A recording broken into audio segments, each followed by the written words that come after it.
ओम नमः शिवाय। मैं हूं ज्योतिष पंडित दीपक दुबे और उपस्थित हूं आपके साथ प्रश्नोत्तर कार्यक्रम को लेकर के। थोड़ी व्यस्तता हो जाती है बहुत अधिक और इस कारण चीज़ें रुक रही हैं। हालांकि ये ठीक नहीं है। देखा जाए तो सिस्टमेटिक होने का लगातार प्रयास करता हूं, लेकिन कई बार इतनी जो है वो यात्रा और उसके साथ साथ काम का लोड वो डिले करा देता है। लेकिन प्रयास रहता है कि थोड़ा आगे या पीछे चीज़ें आप तक पहुंच जाएं, समय से पहुंचें। इसके लिए प्रयास कर रहा हूं कि एक बार बैकलॉग ख़त्म हो जाए तो आपके साथ जो है वो समय से चीज़ें आने लगें। आज आपके प्रश्नोत्तर कार्यक्रम में प्रश्नों को लेकर के हमारे साथ हमारे सहयोगी राकेश भाई उपस्थित हैं और वो आप लोगों के प्रश्नों को एक एक करके मुझसे पूछेंगे, जो प्रश्न आए हों, और उस पर मैं आपका उत्तर देने जा रहा हूं। तो पूछिए किसका किसका प्रश्न आया है और क्या लोगों ने पूछा है। गुरुजी, निहारिका तिवारी जी ने पूछा है, क्या नाड़ी दोष हो तो विवाह कभी नहीं करना चाहिए? बहुत अच्छा प्रश्न है निहारिका जी। और मुझे जहाँ तक याद है ये फेसबुक से भी मेरी जुड़ी हुई हैं। उन्होंने फेसबुक पे भी ये प्रश्न, क्योंकि प्रश्न से मुझे याद आ गया कि ये प्रश्न हमने मेरे नज़र से 2-3 बार गुजरा, हम ले नहीं पाए थे पहले। नाड़ी दोष जो है वो जब दो कुंडलियों का मिलान करते हैं तब आता है। कूट मिलान का हिस्सा है और महत्वपूर्ण हिस्सा है। अब इसको कुछ लोग पति पत्नी के स्वास्थ्य से कैलकुलेट करते हैं, जो कि बहुत सही नहीं है। नाड़ी दोष का जो सीधा प्रभाव पड़ता है वो संतान पर पड़ता है और कई बार आप देखते होंगे कि मिसकैरेज होता है। संतान जो है वो गर्भ में नष्ट हो जाए या संतान जब उत्पन्न हो तो उसको कोई ना कोई उसके अंदर शारीरिक अक्षमता हो, इसकी संभावना होती है। लेकिन केवल नाड़ी दोष को विवाह उसी आधार पर हम कैंसिल कर दें, यह बहुत ठीक नहीं है। बहुत सी परिस्थितियों में नाड़ी दोष का परिहार होता है। और जो मिसकैरेज की समस्या है या संतान के रोगी होने की समस्या है, मिलान से पहले कुंडलियां व्यक्तिगत रूप से देखनी। कोई भी अनुभवी ज्योतिषी होगा तो वो कूट मिलान से पहले जो है वो व्यक्तिगत कुंडलियों का विश्लेषण करता है। अगर आपका पंचम भाव खराब हो, पंचम भाव में दूषित ग्रह हो, पंचम भाव में ग्रहण योग जैसा कोई चीज बन रहा हो, विस्कुंभ दोष जैसी कोई चीज बन रही हो, मारक ग्रह की दृष्टि या प्रभाव उपस्थिति हो, और उस केस में नाड़ी दोष हो, दोनों जो वर वधू हैं, लड़का लड़की है, दोनों की कुंडली में अगर पंचम भाव बेहद दूषित प्रभाव में हो, उसके साथ साथ नाड़ी दोष भी हो, तो बिल्कुल विवाह नहीं करना चाहिए। ये ठीक है। पंचम भाव दोनों कुंडलियों में शुभ प्रभाव में हो, पंचमेश ही बैठा हो, पंचमेश की दृष्टि हो, किसी शुभ ग्रह की दृष्टि हो जो लग्नेश का शत्रु नहीं है और वो मारक नहीं है, उस ग्रह की दृष्टि हो दोनों कुंडलियों में, और नाड़ी दोष हो, तो विवाह किया जा सकता है। विवाह के उपरांत या जैसे ही गर्भ धारण हो, आपको चाहिए कि गर्भस्थ शिशु के लिए महामृत्युंजय अनुष्ठान करा दें, तो वैसे में संतान प्राप्ति की संभावना रहती है। और वो अगर शुभ ग्रह का प्रभाव होगा तो संतान अगर होगी, तो वैसे तो संतान की अपनी कुंडली भी होती है, लेकिन आपकी कुंडलियों में, दोनों कुंडलियों में अगर शुभ ग्रह का प्रभाव है तो निश्चय ही संतान जो होगी वो ओजस्वी होगी। बाकी उसके और गुण दोष तो उसकी अपनी कुंडली और कब उत्पन्न हो रहा है इस पर निर्भर करेगा, लेकिन इतना जरूर है कि संभावना काफ़ी अच्छे संतान की होती है। तो केवल नाड़ी दोष जो है वो आ रहा है, उसी पर विवाह को रिजेक्ट कर देना उचित नहीं है। बेहतर होगा कि आप कुंडलियों का विश्लेषण कराएं। अगर आपकी स्वयं की कुंडली में पंचम भाव बेहद खराब है और नाड़ी दोष आ रहा है, तब तो भाई मत करिए। लेकिन अगर आपका पंचम भाव बहुत शुभ प्रभाव में है, जिससे विवाह करने जा रही हैं उसकी कुंडली में भी पंचम भाव बेहद शुभ प्रभाव में है, तो नाड़ी दोष को इग्नोर किया जा सकता है। जी, नेक्स्ट प्रश्न। मोनिका जी बिलासपुर से हैं। ये जानना चाहती हैं कि महादशा और गोचर का प्रभाव सरल शब्दों में समझाइए उनको, क्या है? ये तो जब मैं गोचर पे के ग्रहों के ऊपर जब मैं वीडियो देता हूँ तो मैं ये बात कहता हूँ कि गोचर का प्रभाव कब अधिक पड़ेगा है। अधिकांश मैं देखता हूँ कि जो दर्शक हैं वो अब उनके पास 10-20 मिनट का भी टाइम नहीं होता कि वो राशिफल को शुरू से सुने, प्रारंभ से सुने, ताकि जो, और इंट्रो तो सभी लोग स्किप करते हैं कि वो तो सब हमको पता है, बस राशिफल में क्या है, बस मेष में मंगल का प्रभाव क्या है वो जान जाए। ये एक बड़ी मुसीबत है और इसी कारण आप हमेशा भ्रमित रहते हैं।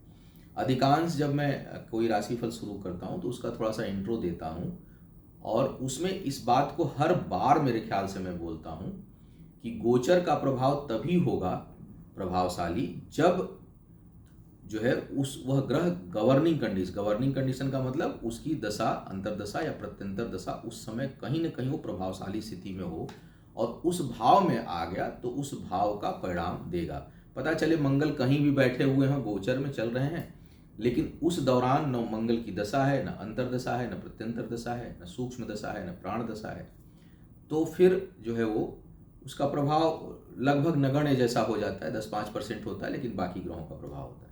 तो इसलिए महादशा और गोचर का मतलब कि गोचर मतलब भ्रमण, चलते हुए कोई चीज़ कहाँ पर स्थित है, तो हर ग्रह घूमता है, तो घूमते समय अब जैसे मंगल आए, अभी राशिफल दिया है अभी मैंने कि भाई 1 जुलाई से 18 अगस्त तक मंगल जो है सिंह राशि में, तो क्या होगा, गोचर हो गया, तो वो जो है वो उनका प्रभाव कैसा रहेगा, लेकिन वो प्रभाव तभी होगा जब मंगल की दशा भी हो, और केवल दशा ना हो, दशा के अंदर अगर अंतर्दशा किसी और की है तो दिक्कत हो जाएगी।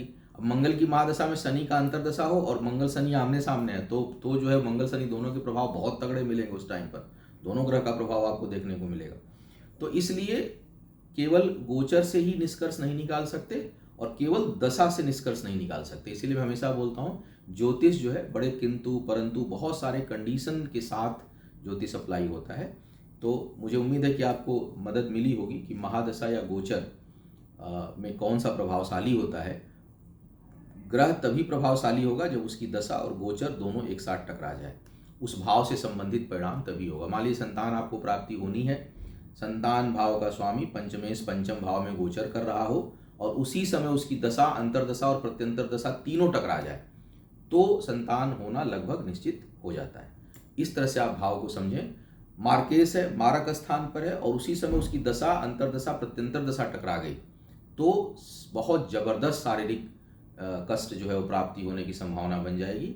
इस चीज को केवल गोचर से प्रभाव या केवल दशा से प्रभाव नहीं होता, कॉम्बिनेशन बनना ज्योतिष में बहुत आवश्यक है। जी। दिव्या जी यूएसए से हैं, ये लिखती हैं, प्रणाम गुरु जी, लंबे समय से आपकी फॉलोअर हूँ, परामर्श भी ले चुकी हूँ। सबसे अधिक, इनका प्रश्न है, सबसे अधिक प्रभावशाली क्या होता है, महादशा, अंतर्दशा या प्रत्यंतर दशा? महादशा, अंतर्दशा, प्रत्यंतर दशा के बाद भी 2 दशाएं और होती हैं, सूक्ष्म दशा और प्राण दशा। सबसे अधिक प्रभावशाली, जो जितना कम समय के लिए होगा वो सबसे अधिक प्रभावशाली होगा, जितना बृहद होगा उसका प्रभाव उतना कम होगा, लेकिन वो लंबे समय तक जो है वो प्रभावित करता है। और केवल महादशा से प्रभाव नहीं होता, हमेशा हर ग्रह के महादशा में सभी ग्रहों की अंतर्दशाएं आती हैं, हर ग्रह के अंतर्दशा में सभी ग्रहों की प्रत्यंतर दशाएं आती हैं, सभी ग्रह के प्रत्यंतर दशा में सभी ग्रहों की सूक्ष्म दशाएं आती हैं, सभी ग्रहों के सूक्ष्म दशा में सभी ग्रहों की प्राण दशाएं आती हैं। तो ये इतना, लेकिन हाँ कुछ ऐसा पीरियड होता है जिसमें कि महादशा, अंतर्दशा, प्रत्यंतर दशा, सूक्ष्म दशा, प्राण दशा सब एक ही ग्रह की हो, कई बार विरोधाभासी ग्रहों की होंगी। तो जब मित्र ग्रह, पता चले कि लग्नेश की महादशा में भाग्येश का अंतर्दशा आ गया, उसमें प्रत्यंतर दशा दशमेश का आ गया, तो आपको करियर, भाग्य और पुरुषार्थ की जबरदस्त सफलता उस समय प्राप्त होगी। लेकिन अगर महादशा गवर्निंग प्लैनेट की है, उस समय अंतर्दशा जो है वो इमीडिएट, जो अंतर्दशा है वो बिल्कुल निगेटिव ग्रह की आ गई, तो थोड़ा सा उलझन और झंझावात उत्पन्न होता है। अब प्रभावशाली तत्काल प्रभाव प्राणदशा का, उससे अधिक प्रभाव है, थोड़ा सा विस्तृत प्रभाव उससे ऊपर की दशा का, उससे विस्तृत प्रभाव उससे ऊपर की दशा का, और सबसे लंबे समय तक और लंबा प्रभाव महादशा का होता है। लेकिन एक जैसा नहीं रहता। मैं हमेशा बोलता हूँ, कई बार लोग पूछते हैं कि ये मेरा ग्रह तो एकदम उच्च का है लेकिन इसमें जो है वो हमको फायदा नहीं हो रहा। अब कोई भी ग्रह है तो वो हर ग्रह एक से अधिक तरह की चीज़ों का परिणाम देता है, अस्थायी रूप से उन सुखों को दे देगा। जैसे मान लीजिए कि कोई चतुर्थ भाव का स्वामी है और सपोज करिए तुला का शुक्र 4th हाउस में बैठा है, चतुर्थ भाव में बैठा है, यह स्थिति उत्पन्न होगी कर्क राशि में। तो जब उसकी दशा महादशा प्रारंभ होगी तो आपको भूमि, भवन, वाहन, ख्याति, पारिवारिक सुख, पारिवारिक का मतलब शारीरिक सुख, व्यक्तिगत सुख, इन सब चीज़ों की काफ़ी अच्छी प्राप्ति होगी। लेकिन उसी में जब अंतर्दशाएं टकराती हैं तो अलग अलग भाव की, तो अलग अलग तरह की चीज़ों की समस्या भी उत्पन्न होती है। और मान लीजिए धनु लग्न है, धनु लग्न में उच्च के बैठे हैं शुक्र, तो वो भूमि भवन वाहन का तो सुख आपको दे देंगे, लेकिन उसी समय पैरेलल टाइम पे आपको स्वास्थ्य संबंधी समस्या भी उत्पन्न करेंगे। तो केवल, और उसमें जैसे अंतर्दशाएं किसकी टकरा रही हैं, अब मान लीजिए कोई बहुत उच्च के बैठे हैं, वहाँ का भाव तो बहुत अच्छा देंगे, लेकिन अगर उसी समय अन्य ग्रह मार्केस के साथ जो सहायक मार्केस है उनकी दशा अंतर्दशा महादशा में अंतर्दशा टकराने लगी, तो उस समय आपकी सेहत बेहद बिगड़ सकती है। तो इसलिए प्रभावशाली ग्रह में भी कॉम्बिनेशन, यहाँ भी कॉम्बिनेशन की बात आती है। केवल एक ग्रह कितना भी प्रभावशाली हो, लेकिन उसके साथ कॉम्बिनेशन किस प्रकार का बन रहा है, अच्छे ग्रह का बन रहा है कि खराब ग्रह का बन रहा है। एक ग्रह अच्छा है, मान लीजिए गवर्निंग प्लैनेट, और जो सब गवर्निंग प्लैनेट है वो खराब है, तो मध्यम परिणाम मिलेगा। गवर्निंग प्लैनेट खराब है, जो सब गवर्निंग प्लैनेट है वो अच्छा है, तब भी मध्यम परिणाम मिलेगा। गवर्निंग प्लैनेट खराब है, सब गवर्निंग प्लैनेट भी खराब है, तो बहुत बुरा परिणाम मिलेगा। तो दोनों ही अच्छे हैं तो बहुत अच्छा परिणाम मिलेगा। तो इसलिए कॉम्बिनेशन हमेशा चेंज होता है। प्रभावशाली जो सबसे अधिक, जो आप प्रभावशाली कह रहे हैं कि एकदम हिट कौन करता है, वो प्राण दशा करती है। अमित जी, ये भी न्यूयॉर्क यूएसए से हैं जी। ये आपकी काफ़ी तारीफ किए हुए हैं। इनका प्रश्न है कि क्या होता है यदि 12 भाव में भाग्येश और सप्तमेश राहु के साथ हो। क्या क्या इन्होंने 12वें भाव में, 12वें भाव में भाग्येश और सप्तमेश अच्छा, राहु के साथ, राहु के साथ द्वादश में राहु, देखिए राहु जो है ना इन्फ्लुएंसर है, और 90-98% चीज़ों को दूषित ही करते हैं राहु। खराब मतलब आपके जीवन में कहीं भी उलझन आ रही हो, मानसिक उलझन आ रही हो, काम में उलझन आ रहा हो, इरिटेशन बढ़ रहा हो, अनिद्रा बढ़ रही हो, बेचैनी बढ़ रही हो, झुंझलाहट बढ़ रही हो, समझिए राहु देव की कृपा हो रही है उस टाइम पर। राहु की चीज़ों में प्राप्ति कई बार असीमित होती है। वायु तत्व है ना, एकदम आता है आंधी तूफान की तरह चीज़ें आती हैं, तो खूब लगता है वाह क्या प्राप्ति हो रही है, लेकिन वो ले भी उसी तरह से जाते हैं। जिस भाव में बैठेंगे उस भाव से कुछ न कुछ संबंधी समस्या उत्पन्न करते हैं। द्वादश में राहु अनावश्यक के धन खर्च, अनावश्यक की उलझनें उत्पन्न करेंगे, और द्वादश में है तो जन्म स्थान से दूर यात्राओं में, विदेश में कुछ न कुछ मानसिक तनाव देने में समर्थ हैं। अब इन्होंने क्या कहा है, भाग्येश और सप्तमेश, भाग्येश और सप्तमेश 12वें में बैठे। भाग्येश का सप्तम द्वादश में जाने का मतलब है कि आपका भाग्योदय जन्म स्थान से दूर ही होगा। आपका जो भी जन्म स्थान है वहां पर भाग्य उतना साथ नहीं देगी जितना भाग्य स्थान से दूर देगी। सप्तमेश का द्वादश में जाना ठीक नहीं है। सप्तमेश अगर द्वादश में गए हुए हैं तो यह विवाह भंग दोष बनाते हैं, और वैवाहिक जीवन जो है वो या तो बहुत लेट से शुरू होता है और उसमें कुछ न कुछ असंतुष्टि रहेगी। अब चूंकि राहु भी वहां पर है तो यह मानसिक वैवाहिक सुख, मानसिक उलझन बढ़ाने वाला होगा। भाग्येश के साथ हैं तो भाग्य में भी कुछ न कुछ उलझन उत्पन्न होगी। तो बाकी अब किस लग्न के लिए हैं, कौन सी राशि में बैठे हैं, इन सब चीज़ों का भी एनालिसिस आवश्यक होता है। लेकिन द्वादश में राहु कोई बहुत अच्छा परिणाम नहीं देते। भाग्येश का वहाँ जाना जन्म स्थान से दूर जो है और यात्राओं से और सुदूर से जो है लाभ का की स्थिति उत्पन्न करता है। सप्तमेश का वहाँ जाना शुभ नहीं है। जी, और कोई प्रश्न? जी, राकेश चौरसिया जी आजमगढ़ से हैं। राकेश जी के बड़े प्रश्न आते हैं। हाँ जी, पूर्णिमा पे आपको सादर नमन। गुरुजी, किस वस्तु का दान करना चाहिए और किस वस्तु का दान नहीं करना चाहिए, ये कुंडली से पता लगाया जा सकता है? सबसे पहले तो आपको ढेर सारा स्नेह आशीर्वाद, आप प्रसन्न रहें अपने जीवन में। कुछ जो विधाएं हैं वो जो है वो दान को उपचार के रूप में लेती हैं। वैदिक ज्योतिष में तो पहली बात उपचार ही नहीं है। ज्योतिष में सिर्फ मुहूर्त कब करें, क्या न करें, किस प्रकार का जो है वो प्रेडिक्शन है, मतलब कैलकुलेशन है और प्रेडिक्शन है, रेमेडी नहीं है एस्ट्रोलॉजी का पार्ट। अब सवाल उठता कि रेमेडी किस चीज़ में है। तो जो हम लोग जो वैदिक धर्म के पालन करता है उसमें दान को उपचार ना मान करके दान को एक सहज मानवीय क्रिया जो है वो माना गया है। जन कल्याण के लिए हर व्यक्ति को करना चाहिए, उसमें स्वार्थ का भाव न छुपा हो, वो एक सत्कर्म का हिस्सा है। तो दान उपचार माना ही नहीं जाता है और मैं इसी बात का समर्थक भी हूँ। अब कुछ विधाएं, विशेष करके मुझे लगता है लाल किताब वगैरह के जो प्रैक्टिशनर हैं, वहाँ पे मैं कहीं कहीं सुनता हूँ, और जिन जिन विधाओं को मैं बहुत नहीं मानता हूँ उधर बहुत समय भी मैं अपना नहीं लगाता हूँ, क्योंकि वैसे ही समय रूटीन काम को नहीं मिलता तो उसको क्या करना, और मेरा उसमें बहुत कुछ रुचि भी नहीं है, मैं उसको बहुत मान्यता भी नहीं देता हूँ व्यक्तिगत रूप से। तो अब उसमें कुछ लोग जरूर कहते हैं कि नीच का ग्रह है तो करिए, उच्च का ग्रह है तो मत करिए, या उच्च का है तो करिए, नीच का है तो मत करिए, इस तरह की चीज़ें हैं। मेरा व्यक्तिगत रूप से यह मानना है कि दान उपचार का हिस्सा नहीं है। कभी भी दान आप स्वार्थ के वशीभूत होकर के आप करते हैं। बड़ा मुझे अजीब सा लगता है सुनने में कि जो है वो राहु खराब है ना तो गरीब को दान दीजिए, वो आपके काम करने वाले रहते हैं ना उनको आप कुछ दान कर दो, राहु ठीक हो जाएगा। अब समझ नहीं आता कि एक सर्वेंट, एक आपका सफाई कर्मी, आपका कई लोग जाके कुष्ठ रोगियों को ब्लाइंड स्कूल में इस भाव से दान करते हैं कि मेरी दरिद्रता दूर हो जाए। मतलब एकदम मुझे इलॉजिकल लगता है। वहां जाके करना है तो आप जन कल्याण के रूप में करिए ना, ईश्वर आपको समर्थ बनाया है, सब कुछ दिया हुआ है। वहां जाके भी अगर ये भाव है कि हम इस भूखे को खाना खिलाएंगे तो ये भगवान हमको भी, भगवान प्रसन्न, हमको भी अनाज मिलेगा, ये कहाँ से, मतलब ये तो आपको उससे भी अधिक दरिद्र बना रहा है, ये तो इससे भी अधिक आपको कमजोर बना रहा है। माने ये जिस मोमेंट आपके अंदर ये भाव आया कि हम अपने सर्वेंट को या अपने सफाई कर्मचारी को इसलिए दान करें कि मुझे धन की प्राप्ति हो जाए, आप तो उससे भी गरीब हो गए, उससे भी नीचे गिर गए, क्योंकि आप मांग रहे हैं, किससे मांग रहे हैं? तो ये तो लॉजिक मेरी समझ से परे है।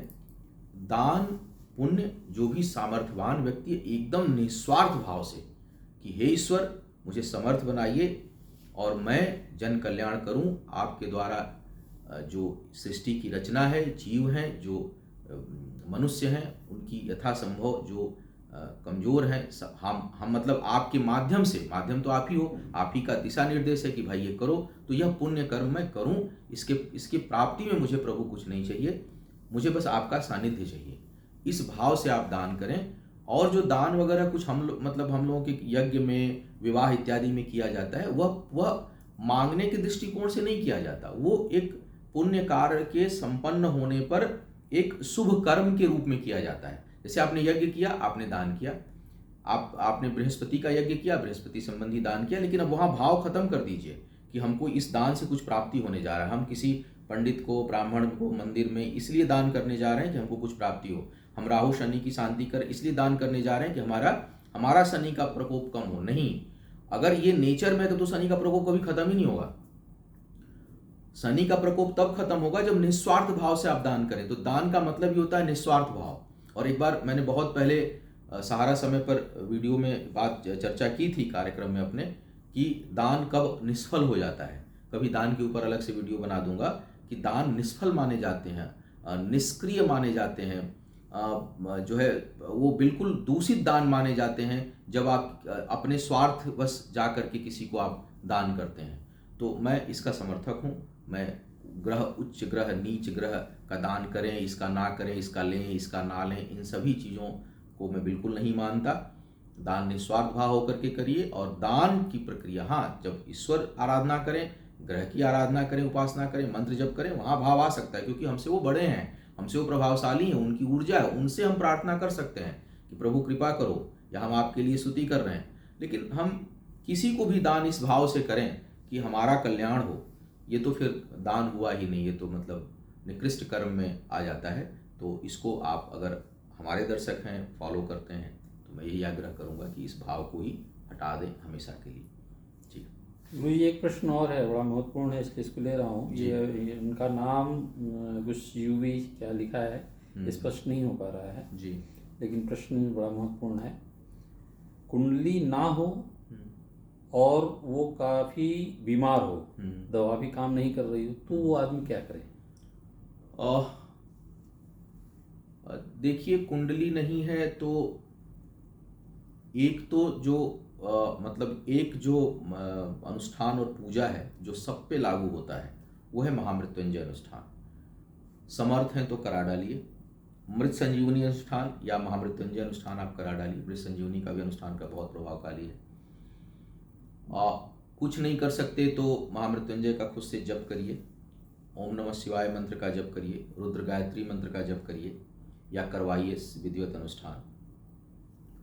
और उसके साथ साथ कई बार लक्षण से जो है वो पता चल जाता है कि किस ग्रह का प्रभाव होगा।